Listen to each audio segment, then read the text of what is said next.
ठेवलं पाहिजे. आपलं काय चांगलं काही ना काही असतं या जगात. असा माणूसच पाठवला नाही की ज्याला काही येत नाही. चांगला आहे ते त्याच्यावरती वा म्हणायचं. आईनं स्वयंपाक केलाय तर असा गचा गचा खायचं नाही. आधी म्हणायचं वा काय भाजी केली सांग वा वा. सण असला की आई चांगलं काहीतरी स्वयंपाक करून गोडाचं करते तर त्याच्याबद्दल काहीच बोलणार नाही तर काही नापास काय म्हणायला पाहिजे वा.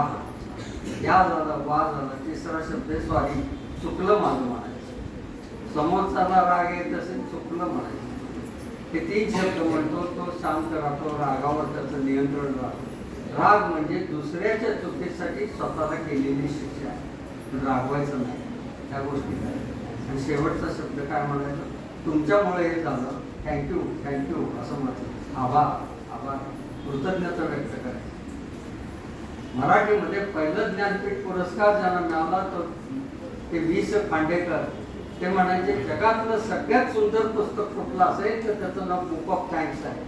त्या बुक ऑफ थँक्समध्ये रोज एंट्रीज करा म्हणजे तुमचा दिवस आनंद असेल. मी माझ्या बुक ऑफ थँक्समध्ये आमच्या दीपाली चालकर आपल्या प्राचार्य यांच्याबद्दलची नोंद पहिली घेतो. बुक ऑफ थँक्समध्ये सर्व गुरुजनांबद्दल घेतो. या संस्थेबद्दल घेतो.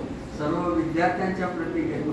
आणि तुम्ही माझा ही गुरुपौर्णिमा माझी जास्तीत जास्त आनंदमय करण्याचा संधी दिली याच्याबद्दल आपल्या सगळ्यांच्या प्रती कृतज्ञता व्यक्त करतो आणि थांबतो.